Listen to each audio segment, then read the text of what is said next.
চাকসু নির্বাচনের মনোনয়নপত্র জমার শেষ দিন আজ। ছাত্রদল ও শিবিরের প্যানেল ঘোষণা, রাকসুতে প্রচারণায় ব্যস্ত প্রার্থীরা, শান্তিপূর্ণ ক্যাম্পাস করার প্রতিশ্রুতি। নরসিংদীতে আধিপত্য বিস্তার নিয়ে বিএনপির দুপক্ষের সংঘর্ষ, একজন নিহত, গুলিবিদ্ধ 5। হাসপাতালে সংবাদ সংগ্রহের সময় দুর্বৃত্তদের হামলায় সাংবাদিক আহত।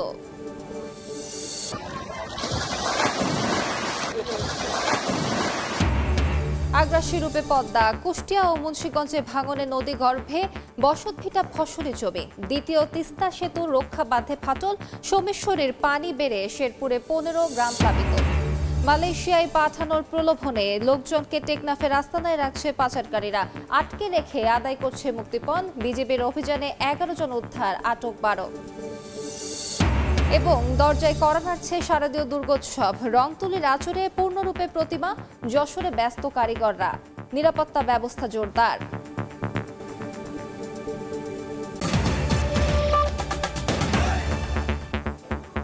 বাংলা সময়ের সঙ্গে আছি আমি আলিশা ইসলাম। রাকসু নির্বাচন ঘিরে প্রার্থীদের প্রচারণায় মুখর রাজশাহী বিশ্ববিদ্যালয়।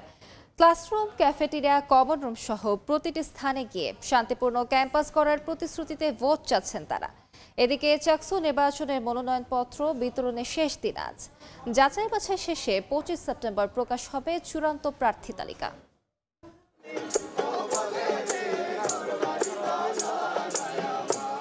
গানের তালে নেচে গেয়ে প্রার্থীদের প্রচারণায় মুখর রাজশাহী বিশ্ববিদ্যালয় ক্যাম্পাস। ভোটারদের মনোযোগ আকর্ষণ করতে চেষ্টার কমতি নেই রাকসুর 12 প্যানেলের প্রার্থীদের। বৃহস্পতিবার সকাল থেকেই উৎসবমুখর পরিবেশে ভোটারদের কাছে লিফলেট বিতরণ সহ নানা প্রতিশ্রুতি দিয়ে ভোট চান প্রার্থীরা। ছাত্র শিবির ও ছাত্রদল সমর্থিত প্যানেলের প্রার্থীরাও ক্যাম্পাসের বিভিন্ন ছাত্রাবাসে প্রচারণা চালান। রাকসু নির্বাচন কমিশন জানিয়েছে, একাডেমিক ও জুবেরি ভবন মিলিয়ে 9টি আলাদা ভবনে 17টি কেন্দ্রে মোট 990টি বুথে হবে ভোট গ্রহণ। আচরণবিধি লঙ্ঘন করলে নেওয়া হবে কঠোর ব্যবস্থা। নিরাপত্তা নিয়ে কোনো ঝুঁকি নেই। তারপরে আমাদের শিক্ষার্থীদের এবং প্রার্থীদের যে একটা চাহিদা ছিল যে স্বচ্ছ নির্বাচনের জন্য স্বচ্ছ ব্যালট বাক্স দরকার, আমরা সেটাও আয়োজন করেছি।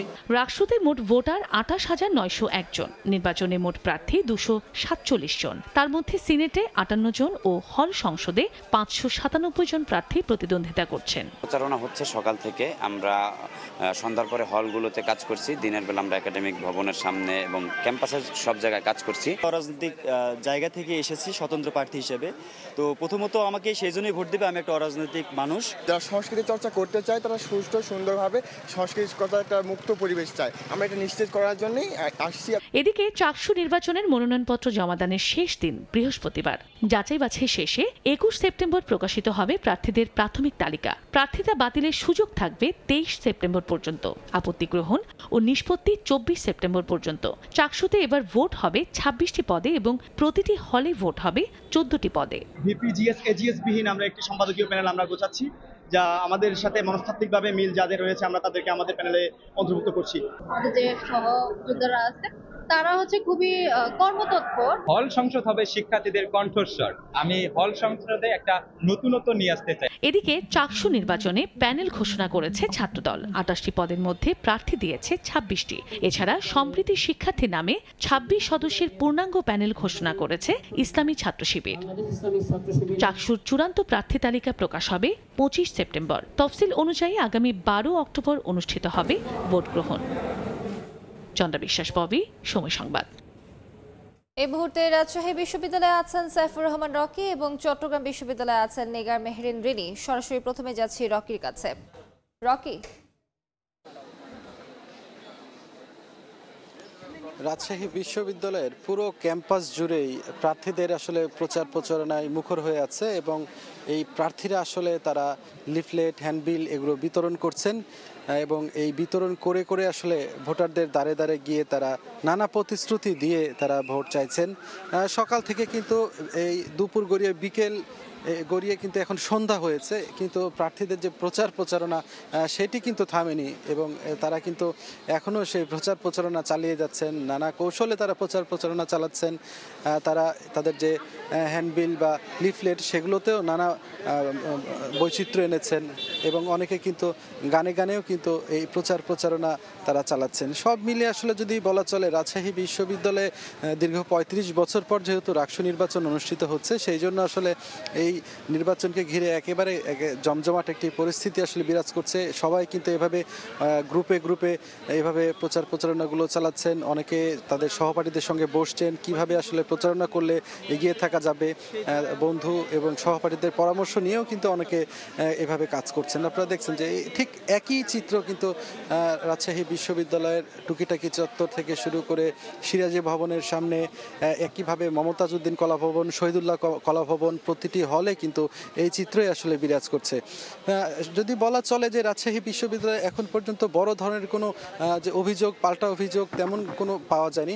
তবে ছাত্র দলের পক্ষ থেকে আসলে যে স্বচ্ছ ব্যালট বাক্স, এটি আসলে দাবি জানানো হয়েছে। নির্বাচন সংশ্লিষ্ট কর্মকর্তারা বলেছেন যে এই দাবি আসলে তাদের পূরণ করা হচ্ছে এবং স্বচ্ছ ব্যালট বাক্সের মাধ্যমে নির্বাচন করা হবে। তবে ছাত্র দলের যে ম্যানুয়ালি যে ভোট গণনার গ্রহণের একটি এবং দাবি জানিয়েছিলেন, সেটি কিন্তু সম্ভব হচ্ছে না, কারণ ম্যানুয়ালি যদি ভোট গণনা করা হয় সেটি আসলে কয়েকদিন সময় লাগবে, এরকম একটি দাবি তারা জানিয়েছেন।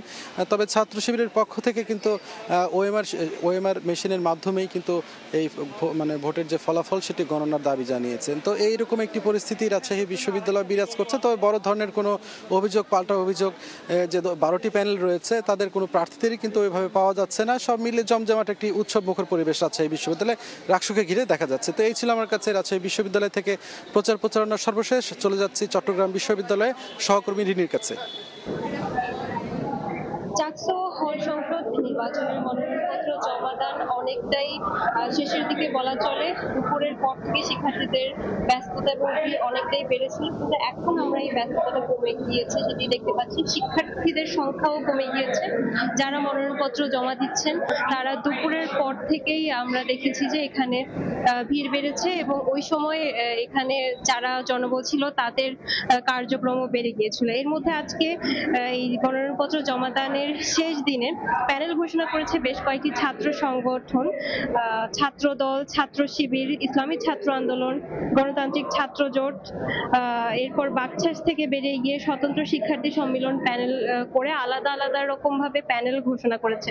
ছাত্র দলের যে পূর্ণাঙ্গ প্যানেল, সেখানে ভিপি হিসেবে প্রার্থিতা করবেন সাজ্জাদ হোসেন হৃদয়, জিএস হিসেবে সাফায়াত হোসেন এবং এজিএস হিসেবে আইয়ুবুর রহমান তৌফিক প্রতিদ্বন্দ্বিতা করবেন।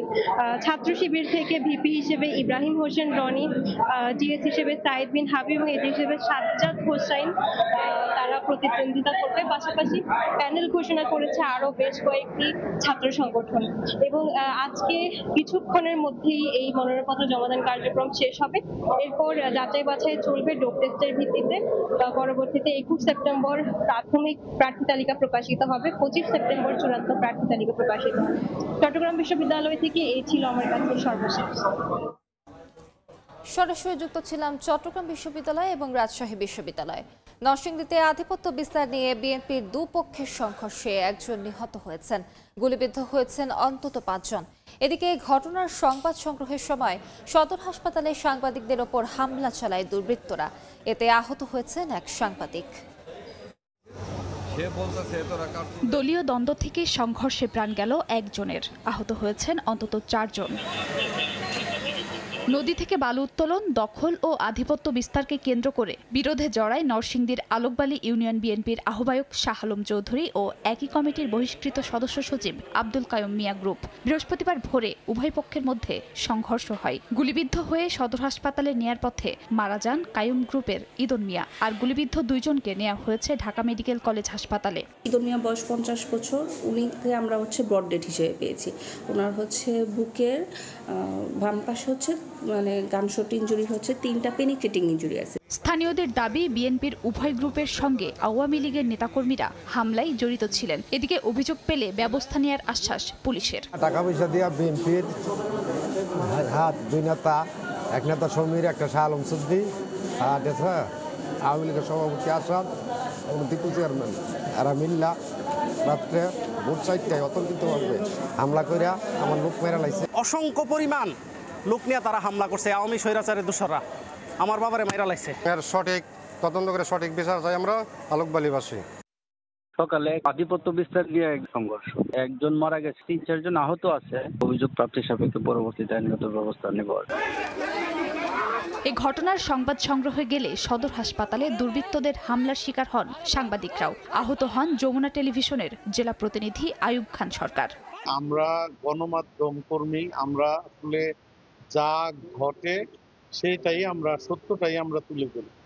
তো তারপরও কেন আমাদের উপরে হামলা? তাহলে সত্য তোলা কি অপরাধ?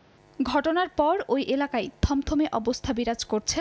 অপ্রীতিকর পরিস্থিতি এড়াতে মোতায়েন করা হয়েছে অতিরিক্ত পুলিশ সদস্য। সময় সংবাদ, নরসিংদী।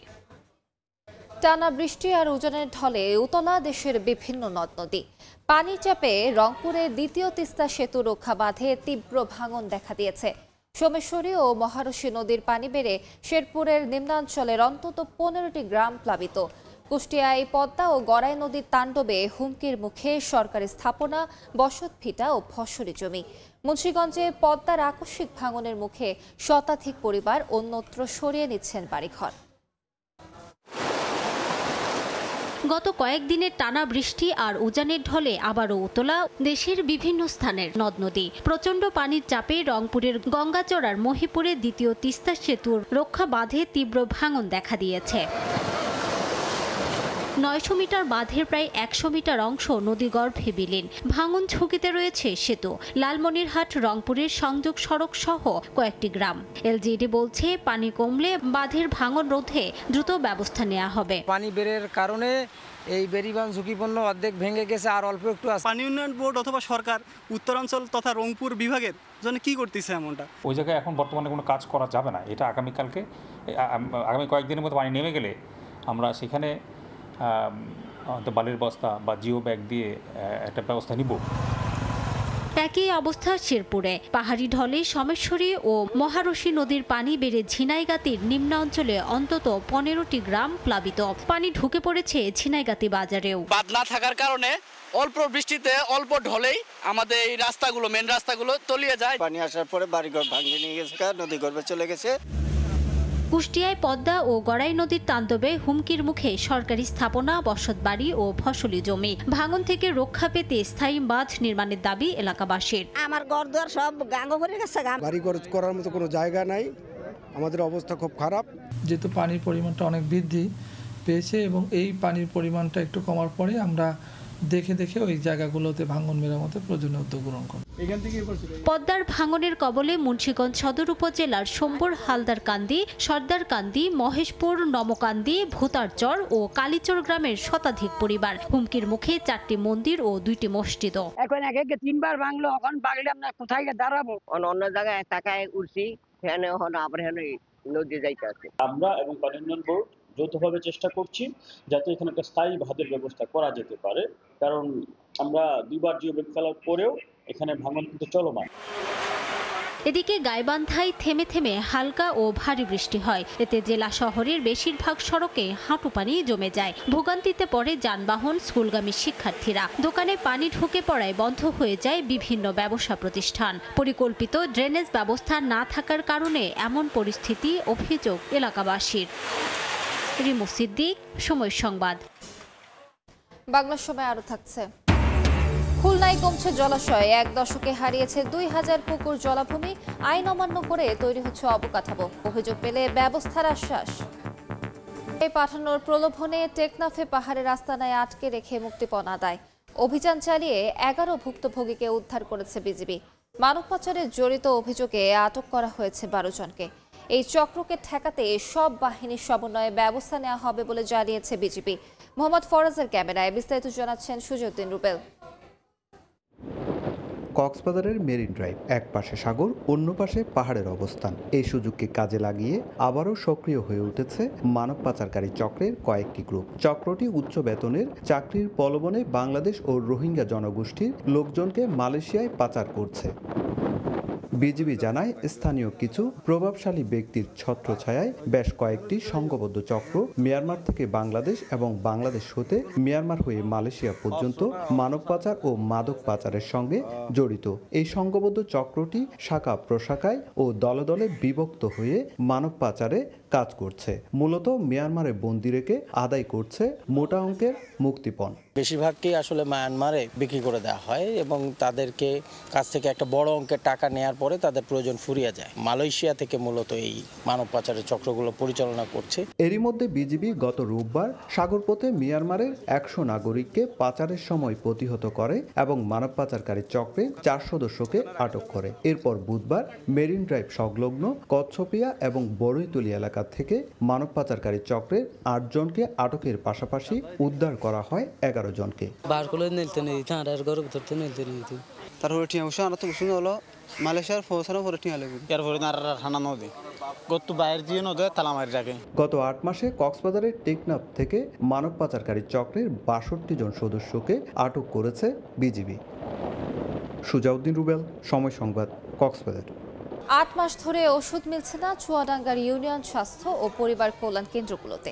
এতে বিপাকে অন্তঃসত্ত্বা নারী, নবজাতক ও সাধারণ রোগীরা। কমেছে আগের তুলনায় রোগীর সংখ্যাও। ওষুধ সরবরাহ না থাকায় এমন পরিস্থিতি বলে জানান পরিবার পরিকল্পনা কর্মকর্তা। মাহফুজ মামুনের তথ্য ও ছবি নিয়ে রিপোর্ট। 1978 সালে চুয়াডাঙ্গায় প্রতিষ্ঠিত হয় ইউনিয়ন স্বাস্থ্য ও পরিবার কল্যাণ কেন্দ্রের কার্যক্রম। এখান থেকে গ্রামীণ গর্ভবতী নারী, নবজাতক, সাধারণ রোগী ও শিশুদের চিকিৎসা সেবা দেয়া হতো ওষুধও। তবে 2025 সালের জানুয়ারি মাস থেকে জেলার ইউনিয়ন স্বাস্থ্য ও পরিবার কল্যাণ কেন্দ্রগুলোতে সব ধরনের ওষুধ সরবরাহ বন্ধ রয়েছে। রোগীদের ব্যবস্থাপত্র হাতে ধরিয়ে দিলেও প্রয়োজনীয় কোনো ওষুধ দেয়া হয় না। তবে জন্ম নিয়ন্ত্রণ পদ্ধতির কার্যক্রম 7 মাস বন্ধ থাকার পর আগস্ট মাস থেকে চালু হয়েছে। পরিবার পরিকল্পনা অফিসের দেয়া তথ্য মতে জেলায় 24টি ইউনিয়ন স্বাস্থ্য ও পরিবার কল্যাণ কেন্দ্রে 2023 সালের জুলাই থেকে 2024 সালের জুন পর্যন্ত চিকিৎসা সেবা নিয়েছেন 2,91,560 জন। কিন্তু এক বছরের ব্যবধানে 2024 সালের জুলাই থেকে 2025 সালের জুন পর্যন্ত চিকিৎসা সেবা নিয়েছেন 2,33,411 জন। আর এখন হচ্ছে ওষুধ দেয় না, আমাদের ভোগান্তি হচ্ছে। এখন বাচ্চা নিয়ে এসে বাইরে থেকে ওষুধ কেনা লাগে। আমরা গরিব মানুষ, আমরা চিকিৎসার বাবদে অন্য জায়গায় যাতেও পাচ্ছি না। এখন অন্য জায়গায় যাতে পাচ্ছি না, সরকার ওষুধ দিচ্ছে না। 7-8 মাস ধরেই ওষুধ একেবারেই বন্ধ সাপ্লাই। ওষুধ না থাকার পরও আমরা সাধারণ মানুষকে বিভিন্ন দিক নির্দেশনা, বিভিন্ন পরামর্শ দিয়ে থাকছি। তবে ওষুধ সরবরাহ না থাকায় বিতরণ কার্যক্রম বন্ধ রয়েছে জানান পরিবার পরিকল্পনা কর্মকর্তা। অচিরেই আমাদের ঔষধ চলে আসবে, আর ঔষধ আসার পরে আমাদের যে এই সেবাদান কার্যক্রমে যে সাময়িক সমস্যা হয়েছিল সেগুলো নিশ্চয়ই কেটে যাবে। জেলার 41টি ইউনিয়ন পরিষদের মধ্যে 24টিতে রয়েছে স্বাস্থ্য ও পরিবার কল্যাণ কেন্দ্র। সময় সংবাদ, চুয়াডাঙ্গা। শাহজালাল বিমানবন্দরে সাংবাদিকদের সঙ্গে কথা বলছেন বিএনপি মহাসচিব মির্জা ফখরুল ইসলাম আলমগীর। আমরা সরাসরি চলে যাচ্ছি সেখানে। আমি মনে করি না, আমাদের দেশের সিদ্ধান্ত আমাদের নিজেদেরই নিতে হবে এবং সেটা আমাদের সমন্বিত প্রচেষ্টায় ঐক্যবদ্ধভাবে আমাদেরকে নিতে হবে। আমরা সবসময়ই আমাদের বাংলাদেশের যে সিদ্ধান্তগুলো এবং সেগুলো আমরা আগেও নিজেরাই নিয়েছি, এখন আমরা নিজেরাই নেব এবং এদেশের মানুষই নিয়েছে। সুতরাং আমি মনে করি যে বাইরের সিদ্ধান্তের কোনো প্রয়োজন নেই। স্যার, আপনি তো কয়েকদিন বাইরে ছিলেন স্যার, ঢাকায় আজকে প্রথম কর্মসূচি পালন করলো জামায়াতে ইসলামী সহ বেশ কয়েক 5 দফা দাবি, যার প্রথমটি হচ্ছে জুলাই সনদ বাস্তবায়ন করতে হবে নির্বাচনের আগে বা তার অধীনে নির্বাচন বিয়ার পদ্ধতি, এইসব বিষয় নিয়ে তারা রাজপথে কর্মসূচি ঘোষণা করেছে এবং পালন করতে আজকে প্রথম দিন। আমি মনে করি এটা কোনো প্রয়োজন ছিল না, কারণ আলোচনা তো শেষ হয়নি এখনো। আলোচনা চলছিল, আলোচনা চলা অবস্থায় এই ধরনের কর্মসূচির অর্থই হচ্ছে এই যে একটা অহেতুক একটা চাপ সৃষ্টি করা, যেটা আমি মনে করি যে গণতন্ত্রের জন্য শুভ নয় এবং সঠিক সিদ্ধান্ত নেওয়ার ব্যাপারেও শুভ নয়। আমাদের সেক্রেটারি বলছেন যে আলোচনাটা সমাধান হচ্ছে না এবং সেই সাথে তিনি বলছেন যে আপনার যেহেতু হচ্ছে না তাই তারা আসলে রাজপথে এইভাবে রাজপথে আসলে সমাধান হয়ে যাবে।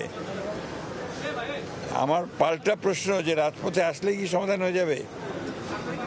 আমরা এখন পর্যন্ত সবচেয়ে বড় রাজনৈতিক দল, এ ব্যাপারে কোনো সন্দেহ নেই। আমরা কিন্তু এখন পর্যন্ত কোনো ইস্যুতে এই আফটার দিস চেঞ্জ, এই পরিবর্তনের পরে কিন্তু আমরা কোনো ইস্যুতেই রাজপথে আসিনি। আমরা আলোচনার মাধ্যমেই সমস্ত কিছু সমাধান করতে চাচ্ছি। আমার বিশ্বাস এটা আলোচনার মাধ্যমেই শেষ হবে। দাবিগুলো করা হচ্ছে পিআরের জুলাই সনদের মাধ্যমে নির্বাচন, আপনাদের অবস্থানটা এত না কেন, আমরা বারবারই বলেছি তো পিআরের ব্যাপারে আমাদের অবস্থান থেকে অত্যন্ত পরিষ্কার।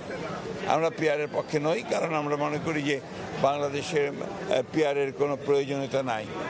আপনার আর অন্য কোন কি বললেন? জুলাই সনদের তো চলছে, জুলাই সনদের আলোচনা চলছে, অনেকগুলো বিষয়ে আমরা একমত হয়েছি। সেই বিষয়গুলো নিয়ে সামনে আসলেই হয়। একটা জিনিস যেটা খুব পরিষ্কারভাবে আমি মনে করি যে এখানে যেটাই করা হোক সেটা জনগণের সমর্থনটা হচ্ছে সবচেয়ে বড় প্রয়োজন। জনগণের সমর্থন আসে নির্বাচনের মধ্য দিয়ে, যে পার্লামেন্ট আসে সেই পার্লামেন্টের মধ্যেই সেটা আসে, এবং parliament has got every right. সে সংবিধান পরিবর্তন করতে পারবে, সংবিধানের অ্যামেন্ডমেন্ট করতে পারবে, এবং সেটা তো সেখানেই সম্ভব। আরেকটা দাবি আছে, জাতীয় পার্টি এবং 14 দলের রাজনীতি নিষিদ্ধের দাবিটা আছে। এই ব্যাপারে আমাদের বক্তব্য আমরা খুব পরিষ্কার করে আগেও বলেছি, এখনো বলছি যে আমরা কোনো রাজনৈতিক দলকে নিষিদ্ধ করার পক্ষে নই। ইনশাআল্লাহ খুব শীঘ্রই ফিরবেন। আমরা সরাসরি যুক্ত ছিলাম শাহজালাল আন্তর্জাতিক বিমানবন্দরে। বাংলা সময় আরো থাকছে। ঝিনাইদহে মাজরা পোকার আক্রমণে দিশেহারা ধান চাষিরা, কীটনাশক ব্যবহারেও মিলছে না কাঙ্ক্ষিত ফল, সহযোগিতার আশ্বাস কৃষি বিভাগের। আদালতের নির্দেশে কবর থেকে 1.5 মাস পর এক ঠিকাদারের লাশ উত্তোলন করা হয়েছে। দুপুরে সদরের পৌর কবরস্থান থেকে সৈয়দ তুহিন হাসান নামে ঠিকাদারের লাশ উত্তোলন করা হয়। মামলার এজাহারে জানা যায়, গত 31 জুলাই রাতে কাজ শেষে ফেরার সময় নির্মাণাধীন ভবন থেকে পড়ে তার মৃত্যু হয়। এটিকে স্বাভাবিক মৃত্যু মনে করে লাশ দাফন করে পরিবার। পরবর্তীতে নৈশ প্রহরীর মাধ্যমে জানতে পারেন পূর্ব শত্রুতার জেরে তাকে হত্যা করা হয়। পরে ন্যায় বিচারের স্বার্থে 6 আগস্ট নিহতের বাবা বাদী হয়ে 7 জনের নামে একটি হত্যা মামলার আবেদন করেন। আদালতের শুনানি শেষে পুলিশকে মামলা রেকর্ডের পাশাপাশি লাশ উত্তোলন করে ময়নাতদন্তের নির্দেশ দেওয়া হয়। গার্ড বলে যে স্যারেকে আমার সামনে হত্যা করছে, আমি সব দেখছি। তখন আমরা আদালতে কেস করি এবং কেস চলমান আছে, 7 জন আসামি আছে, এবং আমাদের দাবি হলো আমার ছেলেকে যারা হত্যা করছে তার শাস্তি কামনা করি। লাশ উত্তোলন ইতিমধ্যে সম্পন্ন হয়েছে এবং আমরা হাসপাতালের মর্গে, সদর হাসপাতালের মর্গে লাশটি প্রেরণ করেছি। ফরেন্সিক হওয়ার পরে রিপোর্টে যেটি পাওয়া যাবে তার ভিত্তিতে আদালতের পরবর্তী কার্যক্রম নেওয়া হবে। গাজীপুরে বনের ভেতরের পুকুর থেকে অজ্ঞাত এক ব্যক্তির অর্ধগলিত লাশ উদ্ধার করা হয়েছে। সকালে কয়েকজন শ্রীপুরে বন থেকে খড়ি সংগ্রহ করতে গিয়ে পুকুরে ভাসমান একটি লাশ দেখতে পান। এরপর 999-এ ফোন পেয়ে পুলিশ ঘটনাস্থলে গিয়ে মরদেহ উদ্ধার করে। পুলিশের ধারণা 4 থেকে 5 দিন আগে অজ্ঞাত পরিচয়ের এই ব্যক্তিকে হত্যা করে পুকুরে ফেলে দেওয়া হয়। পরিচয় শনাক্তের জন্য সিআইডি ও পিবিআই চেষ্টা করছে। কুড়িগ্রামে মাছ ধরতে গিয়ে তিস্তা নদীতে পড়ে এক জেলে নিখোঁজ হয়েছে। সকালে রাজারহাটের বিদ্যানন্দ ইউনিয়নের সোনাগাড়ি এলাকায় নৌকা নিয়ে তিস্তা নদীতে মাছ ধরতে যান জেলে রহিম উদ্দিন। এ সময় হঠাৎ নদীতে পড়ে গিয়ে নিখোঁজ হন তিনি। খবর পেয়ে ফায়ার সার্ভিসের ডুবুরি দল নদীতে তল্লাশি শুরু করে, কিন্তু এখনও তার সন্ধান মেলেনি। স্বর্ণের বার সহ এক যুবককে আটক করা হয়েছে। যশোর খুলনা মহাসড়কে মুরলের মোড় বাস স্ট্যান্ড এলাকায় ঢাকা থেকে বেনাপোলগামী একটি বাসে তল্লাশি চালায় বিজিবি। এ সময় আবু বকর সিদ্দিক নামে একজনের কোমরে বিশেষ কায়দায় লুকানো 5টি স্বর্ণের বার উদ্ধার করা হয়, যার ওজন 697 গ্রাম। বাজার মূল্য 1,11,11,574 টাকা। পরে আটককৃতদের বিরুদ্ধে মামলা দিয়ে কোতোয়ালি মডেল থানায় পাঠানো হয়েছে। স্বর্ণের বারগুলো ঢাকার ধোলাইপাড়ের চোরাকারবারীদের কাছ থেকে সংগ্রহ করে ভারতে পাচারের জন্য নিয়ে যাচ্ছিল পুলিশ। নীলফামারীতে আন্তঃজেলা চোর চক্রের এক সদস্যকে গ্রেফতার করা হয়েছে। জব্দ করা হয়েছে চুরি হওয়া বৈদ্যুতিক ট্রান্সফরমার সহ একটি ট্রাক। সৈয়দপুরের নেসকোর গোডাউন থেকে 5টি ট্রান্সফরমার চুরি হয়। এই ঘটনায় মামলাও হয়। দুপুরে 2টি ট্রান্সফরমার ও কিছু সরঞ্জাম জেলা শহরের আদানি মোড়ের বক্সাপাড়া এলাকার একটি গোডাউনে নামানো হচ্ছিল। এ সময় ট্রাক সহ ট্রান্সফরমার ও ইলেকট্রনিক সরঞ্জাম জব্দ করে পুলিশ। চক্রের এক সদস্যকে গ্রেফতার করা হয়। কোনোভাবেই নিয়ন্ত্রণে আসছে না নারায়ণগঞ্জের অবৈধ সংযোগ। এবার ফতুল্লায় 4 শতাধিক অবৈধ সংযোগ বিচ্ছিন্ন করল তিতাস। জ্বালানি ও খনিজ সম্পদ বিভাগের নির্বাহী ম্যাজিস্ট্রেট মিল্টন রায়ের নেতৃত্বে শাসনগাঁও এলাকায় 2টি স্থানে অভিযান চালানো হয়। এ সময় এমআর ইয়ার্ন ডাইং নামে একটি শিল্প কারখানার অবৈধ গ্যাসের সংযোগ বিচ্ছিন্ন সহ প্রতিষ্ঠান মালিককে 80,000 টাকা জরিমানা করা হয়। জব্দ করা হয় অবৈধ সংযোগে ব্যবহৃত বিপুল সংখ্যক পাইপ, রাইজার ও বার্নার। পরে একই এলাকায় চাঁদনী হাউজিং আবাসন প্রকল্পের শতাধিক বাড়ির 4 শতাধিক অবৈধ গ্যাসের সংযোগ বিচ্ছিন্ন করা হয়। চট্টগ্রামের আনোয়ারায় বাংলাদেশ বিমান বাহিনী ও যুক্তরাষ্ট্রের প্যাসিফিক এয়ার ফোর্সের যৌথ মহড়া অপারেশন প্যাসিফিক এঞ্জেলে অংশ হিসেবে এনক্যাপ প্রোগ্রাম অনুষ্ঠিত হয়েছে। এর উপলক্ষে যুক্তরাষ্ট্রের প্যাসিফিক এয়ার ফোর্সের সদস্যরা আনোয়ারা উপজেলা স্বাস্থ্য কমপ্লেক্স পরিদর্শন করেন। পরে এ অঞ্চলের বাসিন্দাদের নিরাপদ চিকিৎসা, মা ও শিশু স্বাস্থ্যকে গুরুত্ব দিয়ে হাসপাতালটির জন্য চিকিৎসা সরঞ্জাম দেওয়া হয়। এর মাধ্যমে দুদেশের মধ্যে গুরুত্বপূর্ণ সম্পর্ক আরও দৃঢ় হবে বলে বিমান বাহিনীর ঘাঁটি জহিরুল হকের অধিনায়ক air vice marshal Haider Abdullah. এ মহড়ার মূল উদ্দেশ্য দুদেশের দুর্যোগ ব্যবস্থাপনাকে উন্নীত করা বলে জানান অতিথিরা। খুলনা মহানগরে দ্রুত কমছে জলাশয়। 1 দশকে হারিয়েছে 2000 পুকুর জলাভূমি। আইন অমান্য করে তৈরি হচ্ছে অবকাঠামো। অভিযোগ পেলে ব্যবস্থার আশ্বাস। নিয়ামুল হোসেন কোচির ছবিতে আব্দুল্লাহ আল মামুন রুবেলের রিপোর্ট। 45 বর্গ কিলোমিটার আয়তনের খুলনা নগরীতে 3 দশকে বাণিজ্যিক ও আবাসিক ভবন মোট ভূমির 29 ভাগ থেকে বেড়ে দাঁড়িয়েছে 53 ভাগে। দ্রুত বর্ধনশীল নগরায়নের বলি হচ্ছে এ অঞ্চলের জলাশয়। ব্যক্তিগত পুকুরের পাশাপাশি সরকারি পুকুর ভরাট করেও নির্মাণ হচ্ছে স্থাপনা। সিটি কর্পোরেশনের তথ্য মতে গত 15 বছরে হারিয়ে গেছে প্রায় 2000 পুকুর। অথচ পরিবেশ আইন 2010 অনুযায়ী জলাশয় ভরাট করা বেআইনি। গেল বছর বেসরকারি সংস্থা বেলার এক জরিপে দেখা যায় খুলনা মহানগরীতে পুকুর আছে মাত্র 171টি, যার বেশিরভাগ অস্তিত্ব হারাতে বসেছে। যেসব পুকুরের এখনো অস্তিত্ব আছে তাও কচুরিপানা ও আবর্জনায় ঢাকা। আমরা নিজেরা গোসল করছি, পোলাপানে গোসল করছি, আর এই পুকুরটা নোংরা ময়লা ভালাইয়া পুকুরটা একদম শৃঙ্খলা ফারিয়া ভালাইছে। চাইলো ধোয়া হইতো, এত পরিষ্কার ছিল পুকুরের পানি, ঠিক আছে। তাছাড়া আমাদের যেহেতু জনবহুল এলাকা, বস্তি এলাকা, আমাদের এখানে আগুন ধরলেও আমরা এই পুকুরের পানি দিয়েই আগুন নিবানোর একটা বৃহত্তম একটা মাধ্যম ছিল আমাদের এই পুকুর। এর ঘাটটাট কিছু নাই, নতুন করে সংস্কার করা দরকার জরুরিভাবে আমাদের। এটা আবহাওয়া অধিদপ্তরের তথ্য বলছে গত 10 বছরে জলাশয় কমায় বাড়ছে নগরের তাপমাত্রা। একই সঙ্গে নেমে যাচ্ছে ভূগর্ভস্থ পানির স্তর। স্বল্প বৃষ্টিতে সৃষ্টি হচ্ছে জলাবদ্ধতা, নষ্ট হচ্ছে প্রাকৃতিক ভারসাম্য। কার্বন সিঙ্ক হিসেবে যে পুকুরগুলো কাজ করতো সে পুকুরগুলো কিন্তু কার্বন সিঙ্ক হিসেবে কাজ করতে পারবে না। পাশাপাশি যে আমাদের দৈনন্দিন যে চাহিদা, পানির চাহিদা যেটা ছিল সেটাও কিন্তু আমরা হারাবো।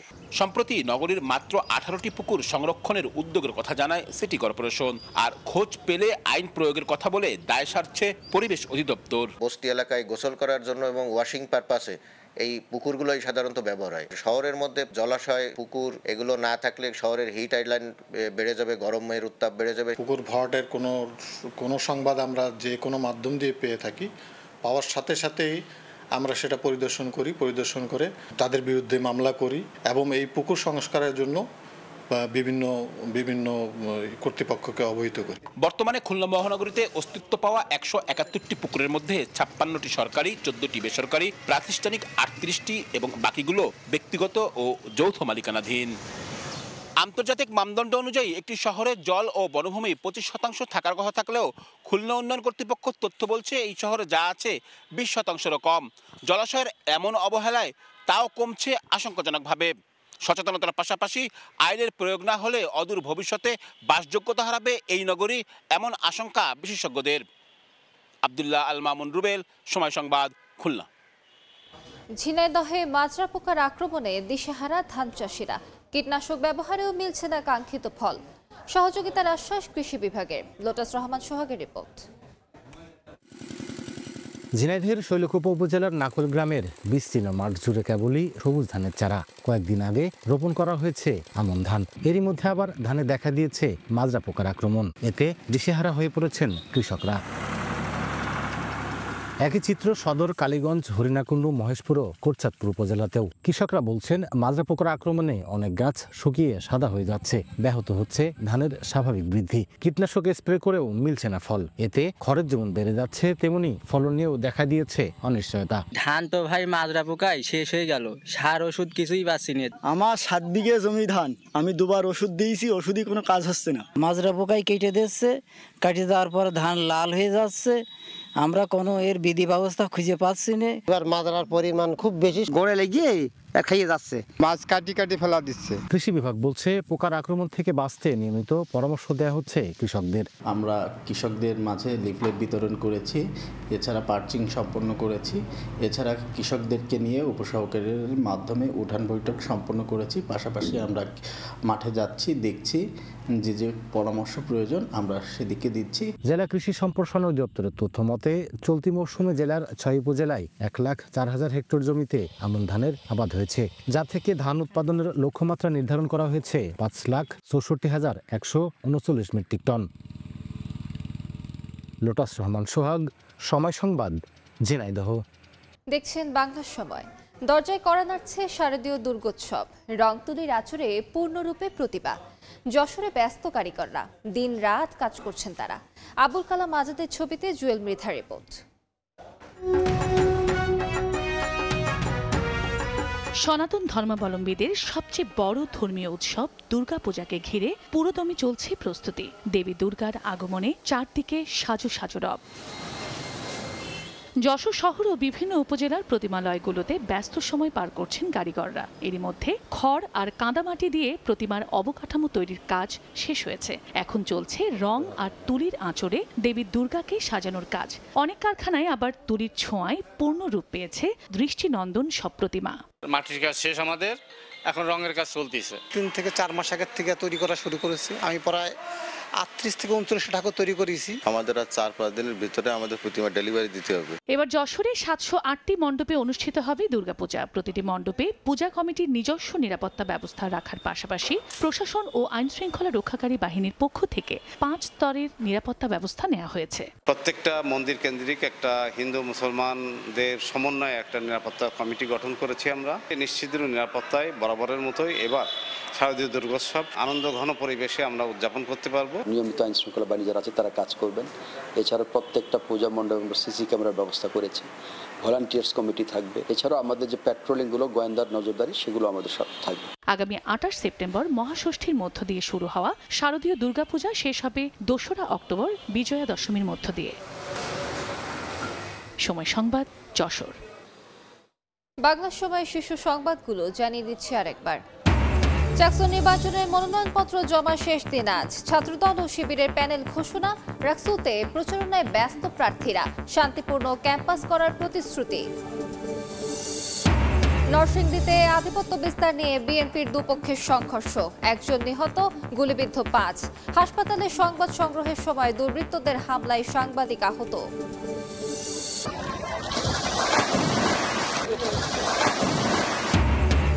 আগ্রাসী রূপে পদ্মা। কুষ্টিয়া ও মুন্সিগঞ্জে ভাঙনে নদী গর্ভে বসতভিটা ফসলি জমি। দ্বিতীয় তিস্তা সেতু রক্ষা বাঁধে ফাটল। সোমেশ্বরের পানি বেড়ে শেরপুরে 15 গ্রাম প্লাবিত। এ ছিল বাংলা সময়। এরপর সন্ধ্যার সময় নিয়ে সঙ্গে থাকবেন গোলাম রাব্বি। আলিশা, আপনাকে ধন্যবাদ। সন্ধ্যার সময় নিয়ে ফিরছি কিছুক্ষণ পর। সঙ্গেই থাকুন সময়।